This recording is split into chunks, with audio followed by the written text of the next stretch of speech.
S'il y a une chose que Dieu déteste, c'est l'idolâtrie. Ok? L'idolâtrie, ce n'est pas le fait de se prosterner devant des statues. L'idolâtrie, ce n'est pas seulement le fait d'adorer les images taillées des photos. Non, non, ce n'est pas ça seulement l'idolâtrie. L'idolâtrie, c'est le fait aussi de vénérer, d'adorer la création, les créatures, au lieu du Créateur. Lorsque nous sommes en train d'aimer, d'adorer, d'admirer la création au lieu du Créateur, c'est ça l'idolâtrie. Et lorsque nous regardons dans la Bible, quand Dieu a donné la loi au peuple d'Israël, la toute première loi, le tout premier commandement interdisait les enfants d'Israël d'avoir d'autres dieux que l'Éternel lui-même. Pour Dieu, cet acte, le fait d'avoir d'autres dieux que lui, était une abomination. Et lorsque quelqu'un commettait cet acte-là, il était puni de mort. On devait le lapider. Toute l'assemblée devait lapider cette personne, car devant Dieu, l'idolâtrie est une abomination. Il dit que toi, Israël, tu ne peux pas avoir d'autres dieux devant ma face. Mais ce qui est bizarre dans ce temps, l'homme a détourné son amour envers son Dieu. L'homme a fait des choses, a fait de la création, des créatures, son Dieu. Il vénère ces choses au lieu du Créateur lui-même. Et bien aimés frères et sœurs, nous devons savoir ceci. Toute personne ou toute chose que nous aimons plus que Dieu, plus que le Créateur, nous faisons automatiquement de la chose ou de la personne notre Dieu, notre idole. Et ça, c'est l'une des pires abominations devant l'Éternel Dieu des armées. Aujourd'hui, tu verras quelqu'un, il va passer toute la journée devant la télé. Toute la journée devant la télé. En train de regarder des programmes, des séries, les sports, des vices, toutes ces choses. Toute la journée. Et il est tellement passionné par ces choses. En fait, il a un amour terrible envers ces choses-là. Et tu verras aujourd'hui quelqu'un, il fera tout de son mieux. Il va tout faire. En fait, de ressembler à quelqu'un d'autre. En fait, de ressembler à une star, son idole. En tout. Par sa façon de s'habiller, par sa façon de marcher, par sa façon de parler, de se maquiller, tout ça. Et il n'y a pas longtemps, j'ai suivi une dame aux États-Unis.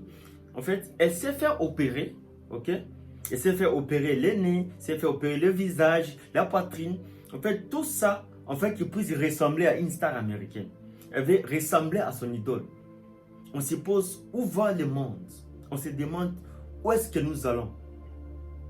Et vous verrez des fois certains jeunes, En fait, il aime tellement une star que toute sa chambre est décorée par les posters de cet homme-là ou de cette femme. Vous allez voir ces photos partout, On fait d'une personne un Dieu, un idole. Et c'est parmi des choses que Dieu déteste, On détourne notre attention de l'Éternel. On détourne l'amour de l'Éternel. On n'aime plus Dieu. On n'est plus passionné par Dieu. Aujourd'hui, on veut tous s'habiller comme telle personne. Aujourd'hui, on veut tous se coiffer comme telle personne. Aujourd'hui, on veut tous avoir un véhicule comme telle personne a. On a plus l'amour. On a plus la passion envers la création, la créature, et non du Créateur lui-même. Voilà pourquoi la Bible dit dans 2 Timothée 3, le verset 4, la Bible dit qu'au temps de la fin, les gens aimeraient plus les plaisirs, plus que Dieu. C'est ce que nous sommes en train de voir. Bien-aimés frères et sœurs, nous devons savoir que seul Jésus a donné sa vie en rançon pour nous. C'est personne d'autre, seul Jésus. Alors s'il y a de l'amour que nous devons donner à quelqu'un, à une personne, ça doit être celui-là, ça doit être Jésus. Rien que Jésus. Pas personne d'autre. Rien qu'à lui. On est tellement occupé. On n'a plus le temps. On est tellement passionné par des choses. Par les plaisirs de la chair que Dieu pour nous, il est le cadet de nos soucis. On s'en fout des dieux complètement. On est tellement pris. C'est compliqué. Lorsque nous lisons la Bible, nous voyons ces choses. Dans Exode 20, Dieu dit Israël. c'est moi qui t'ai fait sortir de l'Égypte. Alors tu dois voir aucun Dieu devant ma face. Dans Matthieu 25, les versets 35 au verset 38, les Juifs demandent quelque chose à Jésus. Ils posent la question à Jésus en disant que Maître, quel est le plus grand commandement de la loi? Ok? Mais Jésus en répondant, il dit que ce n'est pas seulement le plus grand commandement, mais c'est le plus important aussi. Il leur dit que tu aimeras le Seigneur ton Dieu de tout ton cœur, de toute ton âme et de toutes tes pensées. Il a dit le Seigneur, il a dit tu aimeras le Seigneur seul. C'est le plus grand de tous les commandements de la loi. Et c'est le plus important. Nous devons comprendre que Dieu doit être le centre de tout dans nos vies. Il doit être le premier en tout dans nos vies. Dieu d'abord. Parce que nous avons un Dieu qui est très jaloux. La Bible dit que tu dois savoir que ton Dieu est jaloux. Dieu n'aime pas les mélanges. Dieu n'aime pas les concurrences. Et le diable, en connaissant ces choses, il est en train de mettre des stratégies, de mise au point pour tout faire, de présenter aux hommes certaines choses afin de les déconnecter de l'amour de Dieu. On fait qu'on puisse plus avoir le temps pour Dieu.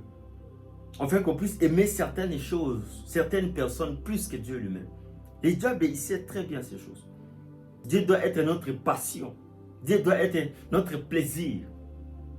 Voilà pourquoi la Bible dit dans le livre des Psaumes 34, le verset 7, que faites de l'Éternel tes délices et il te donnera ce que ton cœur voudra. Alléluia. La version français courant dit que faites de l'Éternel ton plaisir et il te donnera ce que tu lui demandes. Alléluia. Lorsque nous faisons de l'Éternel notre plaisir, notre passion, et nous dirigeons notre amour pour lui, nous allons manquer de rien. Tout ce que nous aurons besoin, il va nous l'accorder. Parce qu'on a fait de lui notre délice, notre plaisir. Aujourd'hui, beaucoup de gens, ils n'obtiennent pas certaines choses venant de Dieu parce qu'ils ne font pas de Dieu leur plaisir. On n'a plus la passion de Dieu. On n'aime plus Dieu. On n'a pas ce désir-là, cet amour-là. Voilà pourquoi on n'arrive pas à obtenir certaines choses. Dieu n'est pas notre plaisir. Nous venons à Dieu seulement lorsque nous avons besoin de lui. On s'approche de Dieu lorsqu'on a besoin de quelque chose. L'égoïsme. Matthieu 15, le verset 8, la Bible déclare que ce peuple m'honore que de lèvres, mais leur cœur est éloigné de moi. C'est ce que nous sommes en train de faire. Et lorsque nous prions, c'est juste quelques minutes devant la présence de Dieu. On prie rapidement. Et puis on cesse la prière parce qu'on a quelque chose à faire. Et puis peut-être ces choses-là, ça prendra des heures et des heures. On n'est plus passionné par l'Éternel. Que la soif de Dieu puisse revenir en nous. Que l'amour, que la passion de l'Éternel puisse revenir dans cette génération. On ne peut pas mélanger Dieu et le monde. Dieu n'aime pas les mélanges. Okay? Dieu n'aime pas l'idolâtrie. C'est un acte horrible devant sa présence. Nous abandonnons toutes ces choses. Déconnectons-nous de toute cette personne-là. Nos idoles. Parce que Dieu a besoin de nous. Dans ce temps ici de la fin, Dieu a besoin que les gens puissent revenir à lui, se reconnecter à lui. Qu'il puisse être le plaisir de cœur des gens. C'est ce que Dieu a besoin dans cette génération.